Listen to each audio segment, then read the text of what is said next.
Hi there, this is Lisa Herring, and I am going to walk you through my presentation on how the copyright lesson goes right along with the Assure model. Okay, so we have for Analyze Learners. This lesson was created with 3rd through 5th graders in mind. I believe the content was grade appropriate with examples that were very relatable.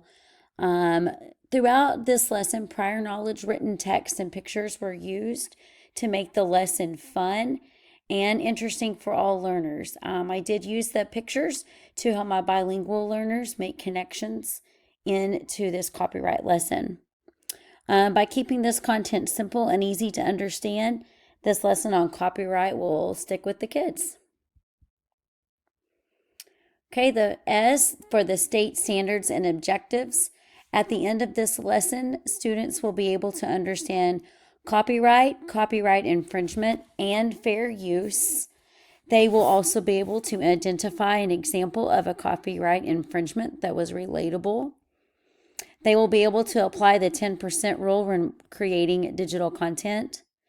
They will know when to ask permission when using others' content.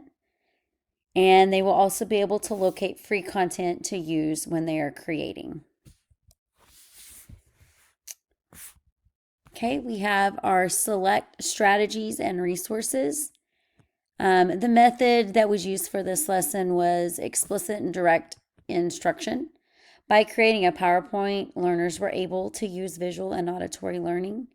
After the delivery of this lesson, I believe a hands-on matching game or a game-style quiz would reach the kinesthetic learners. Okay, for the U for utilizing the resources, again, the PowerPoint slides were used with kid-friendly text, as well as kid-friendly pictures and kid-friendly examples. For an extension, I would add in discussion prompts that could be answered throughout the lesson. Okay, for the R, for the require of the learner participation, I believe they could participate in partner discussions throughout the lesson as well as after. We could play a matching game at the end. We could do a team quiz style game. The students could also they could create a slide to apply the knowledge that was just learned to see if they can apply that. And then the E, evaluate and revise. By using a quiz at the end, the teacher could formally assess the students.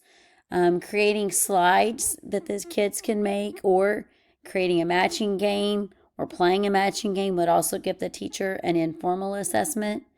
And then depending on how those assessments turned out, the teacher could decide at that time what worked and what didn't, and if the lesson was too easy or too hard, and then modifications could be made for future use.